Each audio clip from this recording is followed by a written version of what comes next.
Ooh. Ooh. Ooh.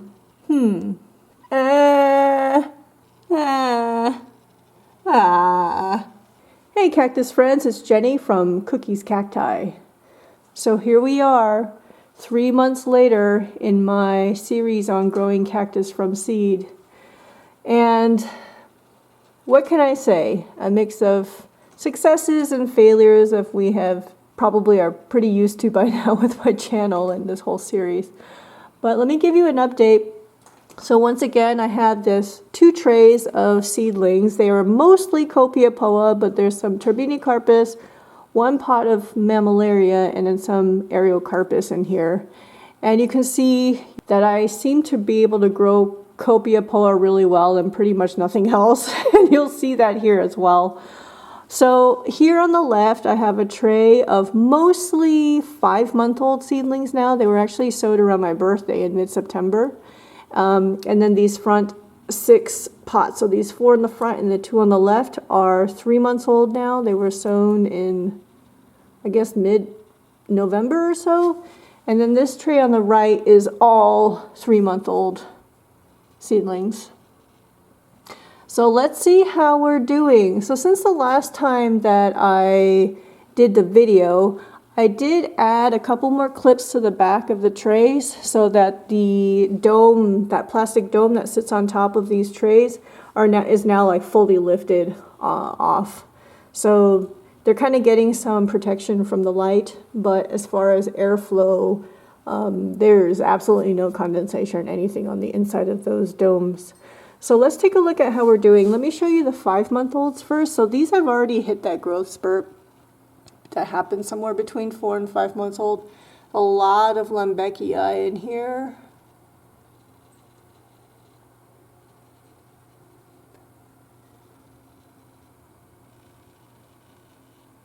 I don't know why I've heard that Copiapoa are kind of hard to grow from seed, and yet those are the only genus that seems to consistently give me decent results. Look at this pot.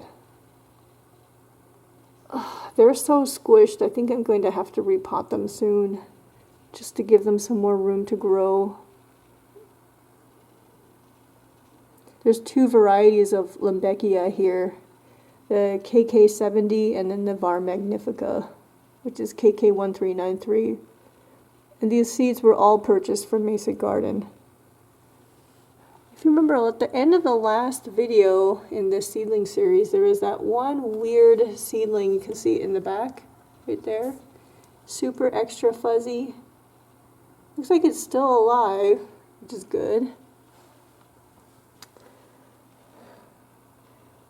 This horrid spina, also 5 months old, and you can see it's growing pretty fast. A little bit faster than some of these faster growing Lembeckiae. But again, you can see that there's just a mix of sizes. You know, everything here is from same seed batches, but you get a really huge variety on growth speed and size. This one is Heseltoniana, 5 months old. There's not a very successful pot. All right, now we come to my 3-month-olds. We've got these Ariocarpus. Remember, Ariocarpus hate me. Oh, this is Copiapoa tigriensis. Still have 4 of them alive here, but they're growing really slow.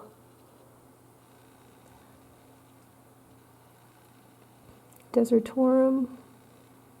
This is Ariocarpus fissuratus intermedius. I'm surprised there's a decent number that germinated and are still alive and are not horrendously stressed.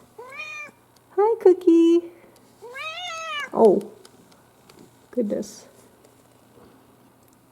Copiapoa pepiniana var fadleriana, KK172. Ariocarpus fissuratus. There's only, I think, 3 seedlings. Oops, Cookie just bumped me with her tail. 3 seedlings, I think, that are still left in here.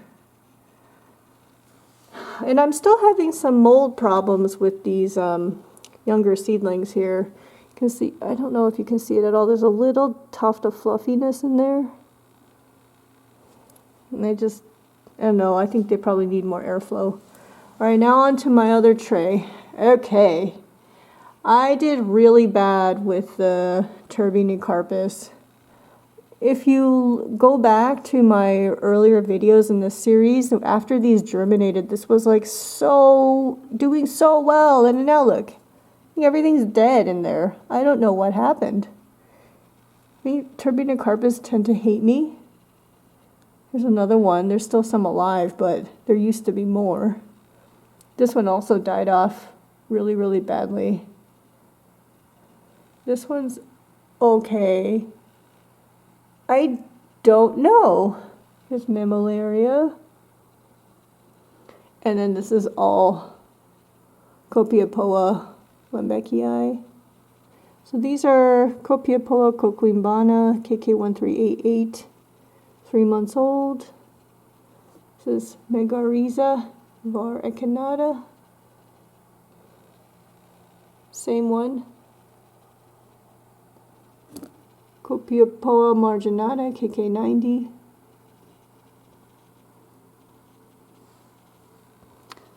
My favorite Lembeckii, var magnifica. More of the same thing. Looking really good, look at that. And then here we go to Ariocarpus, which now I'm covering my dome with 50% shade cloth, and look, they're still super stressed. But they're alive. This one's really bad. Ariocarpus retusus, super stressed. And the last pot of Ariocarpus retusus. There's some in there that are a bit more green. So you could see at 3 months roughly how big they are. This is a 2.5 inch pot. These are, I think, 3.25 inch pots. Kind of give you an idea. So doing really terrible on the Turbinicarpus, doing fairly decent on the Copiapoa. The Ariocarpus are still hanging in there, but probably not for long given my record now. I think I've done it, tried growing Ariocarpus enough times now and keep having the same problems. I think I'm going to try again because I still have some seeds. And I'm going to try a slightly different soil mix. I might just use like straight cactus soil with either pumice or perlite. Just something different than the seed starter on the Ariocarpus and see if they like that better. Alright, so this has been a really quick update on my cactus seedling growing journey. And I will come back in another month to do the 4-month update, which a lot of these Copiapoa will be hitting their, like on the cusp of hitting that growth spurt at that point. And I'll show you how they're doing. Otherwise, I hope you all are having a wonderful day. Hi, Cookie. Take care. Bye-bye.